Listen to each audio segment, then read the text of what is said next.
నమస్తే. నా పేరు హారిక.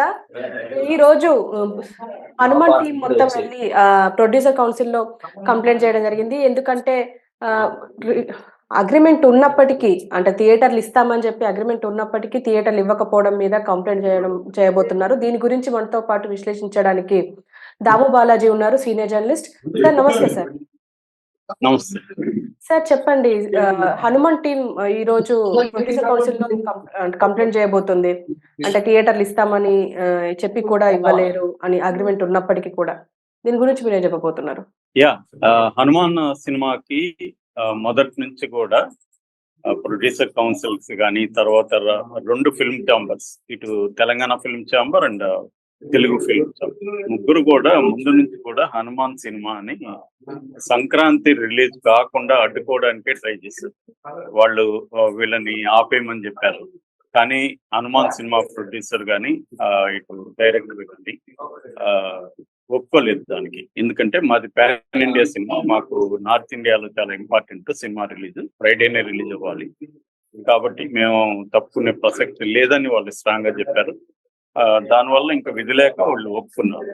సో ఇప్పుడు ఏంటంటే గుంటూరు కారంకి నైజాం డిస్ట్రిబ్యూటర్ దిల్రాజ్, మాక్సిమం ఆయన దగ్గరే థియేటర్లు ఉన్నాయి. సో ఇప్పుడు వీళ్ళు కొన్ని థియేటర్లు గుంటూరు కారంకి, కొన్ని థియేటర్లు హనుమాన్ కి ఇచ్చే విధంగా ఒప్పందం రాసుకున్నారు. హనుమాన్ ప్రొడ్యూసర్ నిరంజన్ రెడ్డి గారితో ఎగ్జిబిటర్స్ అగ్రిమెంట్లు చేసుకున్నారు. కానీ అగ్రిమెంట్లు చేసుకున్న ప్రొడ్యూసర్స్ థియేటర్ని అలాట్ చేయలేదు, వీళ్ళకి ఇవ్వలేదు. దాని బదులుగా గుంటూరు కారం వేసేసారు దాంట్లో. సో ఇప్పుడు దానివల్ల వీళ్ళకి పెద్ద ఎత్తున నష్టం వచ్చింది. ఎందుకంటే హనుమాన్ కి మంచి టాక్ వచ్చింది, హిట్ టాక్ వచ్చింది, రివ్యూస్ అన్ని కూడా చాలా ఎక్స్ట్రాడినరీ ఉంది, మార్వలస్ గా ఉందని. ఈ మధ్య కాలంలో ఏ సినిమాకి రానంత పాజిటివ్ రివ్యూస్ వచ్చింది. జనం కూడా ఎవరు కూడా బాగాలేదని ఇప్పటివరకు అనలేదు. అదే గుంటూరు కారంలో యునానిమస్ గా బాగాలేదని టాక్ వచ్చింది. అయినప్పటికీ కూడా దీనికి థియేటర్ లేకపోవడం వల్ల ఇది నష్టపోయింది, ముఖ్యంగా నైజాంలో.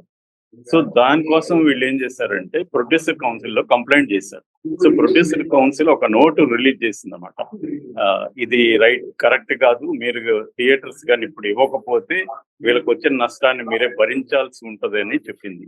ఇక్కడ ఇప్పుడు మనం పాలిటిక్స్ చూస్తే దిల్ రాజుని గమనిస్తే మొదటి నుంచి కూడా దిల్ రాజు ఈ హనుమాన్ సినిమాని రిలీజ్ కాకుండా చూడడానికి ప్రయత్నించినట్టుగా మనకు అర్థమవుతుంది. ఎందుకంటే ఆయనే చెప్పాడు, నేను వీళ్ళకి చెప్పాను దీన్ని ఆపేసేమని. పెద్ద సినిమా అంటే అర్థమైంది అనేది కూడా ఆయన చెప్పాడు. పెద్ద సినిమా అంటే థియేటర్ కి ఎర్లీ మార్నింగ్ షోకి ఏ సినిమాకి జనం పరిగెత్తి వెళ్తారో అదే పెద్ద సినిమా. అదొక విచిత్రమైన డెఫినేషన్ యాక్చువల్ గా. అది ఎలా చేస్తావు, హనుమాన్ కూడా పరిగెత్తి వెళ్ళొచ్చు కదా. సో రెండోది, పరిగెత్తి వెళ్ళినంత మాత్రాన అది పెద్ద సినిమా ఎందుకు అవుతుంది, దానికే ఎందుకు నెంబర్ ఆఫ్ థియేటర్స్ ఇవ్వాలి? ఒక లాజికల్ పాలసీ, ఒక రేషనల్ పాలసీ అనేది థియేటర్ అలాట్మెంట్ లో లేదని మనకు అర్థమవుతుంది. ఎందుకంటే థియేటర్స్ అన్ని కూడా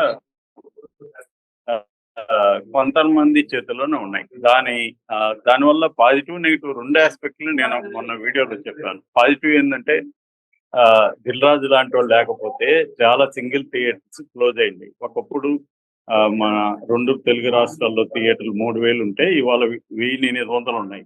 ఇవన్నీ ఉన్నాయంటే కారణం దిల్ రాజు, సురేష్ బాబు, అల్లు అరవింద్ లాంటి వాళ్ళ వల్లే ఈ థియేటర్స్ అన్నీ ఉన్నాయి. లేదంటే వీళ్ళు లేకపోయింటే సింగిల్ స్క్రీన్లన్నీ కూడా మూతబడిపోయిండవు. ఎందుకంటే రియల్ ఎస్టేట్ మనకు ఎలా ఉందో తెలుసు. వాటన్నిటిని ఫంక్షన్ హాల్స్ గాను, లేకపోతే అక్కడ అపార్ట్మెంట్ కాంప్లెక్స్ లో, కమర్షియల్ కాంప్లెక్స్ లో కట్టుకుంటే ఎక్కువ డబ్బులు వస్తుంది. ఇదంతా కూడా ఎవరు కూడా సమాజ సేవ అనేది అబద్ధం. సినిమా ఇండస్ట్రీ అనేది ఒక వ్యాపారం. ఆ వ్యాపారంలో లాభ నష్టాలు తప్ప మంచి చెడులో లేకపోతే సమాజ హితం అనేది ఏముండదు. ఏది చేస్తే లాభమా నష్టమా అనేది ఎవరైనా చూసుకుంటారు, దిల్ రాజు అయినా చూసుకుంటాడు. అయితే విత్ ఇన్ వ్యాపారంలో కూడా కొన్ని వ్యాపార సూత్రాలు, కొన్ని లీగల్ గా ఒక కాంట్రాక్ట్ చేసుకున్నప్పుడు దానికి అవాయిడ్ ఉండడం, ఇవన్నీ అవసరం. వ్యాపారానికి కూడా సూత్రాలు ఉంటాయి, లా ఆఫ్ కాండక్ట్ ఉంటుంది, ఇవన్నీ ఉంటాయి. సో వ్యాపారం అంటే ఇష్టం వచ్చినట్టు నేను వ్యాపారం చేస్తాననేది రాంగ్. ఇక్కడ వీళ్ళు అడిగేది కూడా ఏంటంటే, మీరేం దయచేసి మాకు థియేటర్లు ఇవ్వద్దు, మాకు ఇస్తామని అగ్రిమెంట్ లో రాసుకున్న థియేటర్ మాకు ఎందుకు ఇవ్వలేదు అనేది వీళ్ళు అడుగుతున్నారు, నిరంజన్ రెడ్డి గాని సుధీర్ వాళ్ళు సారీ ఈయన డైరెక్టర్ గా. సో ఈ కాంటెక్స్ట్ లో దిల్ రాజు మొన్న ఒక మాట ఒక ప్రెస్ మీట్ పెట్టే ఉన్నాడంటే, గుంటూరు కారానికి నెగిటివ్ టాక్ క్రియేట్ అయింది, అంటే కావాలని ఎవరో క్రియేట్ చేసినట్టుగా చెప్పారు. కానీ ఇప్పుడు అశేష ప్రజానీకం సినిమాలు చూస్తున్నారు, వాళ్ళందరూ ఇవాళ ఎక్స్ప్రెస్ చేస్తా ఉన్నారు సోషల్ మీడియా. వాళ్ళందరూ ఏదో కావాలని ఎవరో చెప్తే చేయట్లేదు, బాగుంటే బాగుందంటారు, లేదంటే లేదంటారు. సో వాళ్ళందరినీ కూడా పట్టుకొని లేదు నేను వెళ్ళి చూశాను, ఖచ్చితంగా సినిమా ఇది ఫ్యామిలీ ఆడియన్స్ చూసే సినిమా అది ఇదని చెప్పారు. కానీ అంతకంటే కూడా హనుమాన్ ఫ్యామిలీ ఆడియన్స్ ప్రిఫర్ చేస్తుంది, కానీ థియేటర్ లేదు. సో దీని మీద ఇప్పుడు ప్రొడ్యూసర్ కౌన్సిల్ సీరియస్ గా రియాక్ట్ అయింది. కానీ ఇక్కడ కొన్ని విషయాలు అర్థం కాదు ఏంటంటే, అసలు ఏ థియేటర్స్ వీళ్ళకి అలా అగ్రిమెంట్ చేసుకొని థియేటర్లు ఇవ్వలేదని వాళ్ళ పేర్లు చెప్పట్లేదు, ఎందుకు చెప్పట్లేదు అనేది ఇక్కడ పెద్ద ప్రశ్న. అంటే ఏదో వేగ్గా థియేటర్స్ ఇవ్వలేదు అంటున్నారు, కానీ ఏ థియేటర్స్, దాని ఓనర్లు ఎవరు, దాంట్లో దిల్ రాజు థియేటర్స్ ఏమన్నా ఉన్నాయా అనేది వీళ్ళు చెప్పట్లేదు. అంటే మరి వీళ్ళు భయపడుతున్నారా, లేకపోతే వేగ్గా ఎందుకు ప్రొడ్యూసర్ కౌన్సిల్ ఇచ్చింది, డైరెక్ట్ గా థియేటర్ పేర్లు ఎందుకు చెప్పట్లేదు, లేకపోతే వీళ్ళు ఏమన్నా లీగల్ చర్యలు తీసుకోబోతున్నారా? ఇప్పుడు ప్రొడ్యూసర్ కౌన్సిల్ మాట కూడా థియేటర్లు వినలేదు అనుకో, అప్పుడు ఏం చేయబోతున్నారు ఇవన్నీ తెలియదు అనమాట. సో ఈ కాంటెక్స్ట్ ఇది పరిస్థితి. అంటే తెలుగు ఇండస్ట్రీలో వ్యాపారమే నడపడం తప్పు కాదు, వ్యాపారంగా సినిమాని నడపడం తప్పు కాదు, కానీ వ్యాపార సూత్రాలను పాల్గొవడం, అగ్రిమెంట్ చేసుకున్న తర్వాత ఏ సినిమాకైతే అగ్రిమెంట్ చేసుకోవాలో ఆ సినిమాకి థియేటర్లు ఇవ్వాలి, అది ఇవ్వట్లేదు. సో ఒక రకంగా బాగా ఆడే సినిమాని కిల్లి చేసి బాగా ఆడని సినిమాని ప్రమోట్ చేస్తున్నట్టుగా మనకు కనబడుతుంది. ఎందుకంటే ఇది హీరోలు, దిల్ రాజు లాంటి ప్రొడ్యూసర్ల ఒక రకమైన సిండికేట్ గా మనం చెప్పుకోవచ్చు. నిజానికి హనుమాన్ దెబ్బకి గుంటూరు కారం ఎక్కడ పడుకోవాల్సింది, కానీ అది పడుకోకుండా నిలబడి ఉందంటే కారణం ఏంటంటే ఇటువంటి హై హ్యాండెడ్నెస్ అంటారు. అంటే తమ చేతిలో థియేటర్లు ఉన్నాయి కాబట్టి, తమ కంట్రోల్లో ఎగ్జిబిటర్స్ ఉన్నారు కాబట్టి వాళ్ళని బెదిరించి ఇది చేసుకోవడం. ఎందుకంటే Dil Raju distribute, Nizam distribute, so తనకి లాభాలు నష్టాల్లోకి వెళ్తాడు, లాభాలు రావని చెప్పి థియేటర్లు బలవంతంగా చాలా సార్లు. ఇది ఇవాళ జరిగే కొత్త విషయం కాదు. హనుమాన్ విషయంలో హనుమానే కనీసం వాళ్ళు ప్రొడ్యూసరు, వాళ్ళకి కొంత ఐడియా ఉంది. కొత్త ఏమీ ఐడియా లేని వాళ్ళు సినిమా తీసేసినప్పుడు సినిమా థియేటర్లు 50 థియేటర్లు కావాలనుకుంటే 50 ఇస్తారు అనుకో.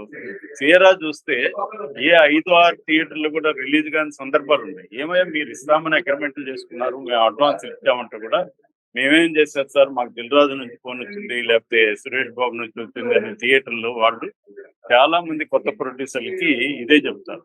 అందువల్ల ఒక్కొక్కసారి 2, 3, 4 ఏళ్లుగా ఒక సినిమా కష్టపడి తీసి ఫైనల్ గా దాన్ని జనంలోకి తీసుకోపోలేని పరిస్థితి ఇవాళ చిన్న ప్రొడ్యూసర్లకి, చిన్న డైరెక్టర్లకి ఉంది.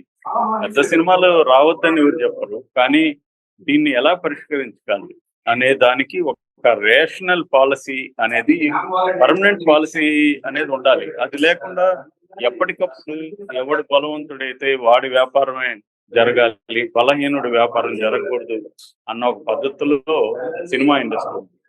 సో దీన్ని సినిమా సంస్థలు అంటే ప్రొడ్యూసర్ కౌన్సిల్ కావచ్చు, తర్వాత ఫిల్మ్ ఛాంబర్లు, వీళ్ళు పరిష్కరించే స్థాయిలో లేరు. ఎందుకంటే వీళ్ళని కూడా కంట్రోల్ చేసే కొన్ని శక్తులే చేస్తున్నారు ఇక్కడ.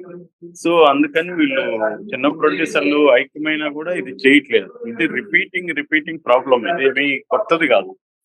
హనుమాన్ సినిమాకి మాత్రమే జరిగిన సమస్య కాదు. అందువల్ల ఇవాళ ఏంటంటే వాళ్ళకి సమస్య వచ్చింది కాబట్టి వాళ్ళు మాట్లాడుతున్నారు, కానీ ఇది ఒక్క వ్యక్తి మాట్లాడితే పరిష్కారం అయ్యే సమస్య. దీనికి ఏంటంటే చిన్న సినిమా ప్రొడ్యూసర్లు ఐక్యం కావాల్సింది, వాళ్ళు ఆర్గనైజ్డ్ కావాల్సింది, వాళ్ళు ఒక ఆర్గనైజ్ అయ్యి లీగల్ గా ఫైట్ చేయాల్సింది. At the same time cinema ఇండస్ట్రీలో మిగతా వాళ్ళని కూడా ఆర్గనైజ్ చేసి ఈ థియేటర్ల దాని ఏమంటారు, గుత్తాధిపత్యం అంటారు, మోనోపలి, ఈ మోనోపలి అనేది బ్రేక్ చేయాల్సింది. రెండో ఆల్టర్నేటివ్ ఏంటంటే బుక్ మై షో లాంటివి జగన్ లాంటి వాళ్ళు ట్రై చేశారు. బుక్ మై షో లాంటివి ఆపేసి గవర్నమెంట్ ఇస్తుంది. నిజానికి అదొక మంచి పద్ధతి.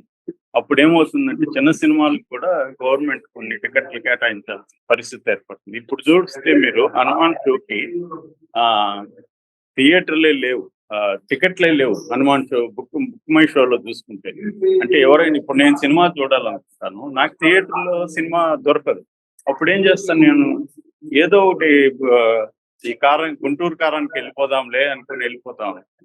అలాగా ఒక మంచి సినిమా, హిట్ అయ్యే సినిమాని కూడా కిల్ చేసే పద్ధతి మనకి ఇక్కడ కనిపిస్తా ఉంది. ఇది మారాలంటే ఒకటి గవర్నమెంట్స్ ఇన్వాల్వ్ అయ్యి దీన్ని ఒక రేషనలైజేషన్ చేయాల్సింది. ఎందుకంటే బిజినెస్లు అనేవి చాలా మంది అంటారు ఎవరి ఇష్టం వాడిది, అట్లేం ఉండదు. ఇక్కడ వ్యాపారాలు కూడా కంట్రోల్ ఉంది. ఇప్పుడు మనకి ఫోన్ నెట్వర్క్స్ ఉన్నాయి, ఎయిర్టెల్ లేకపోతే ఇట్లా ఉన్నాయి కదా,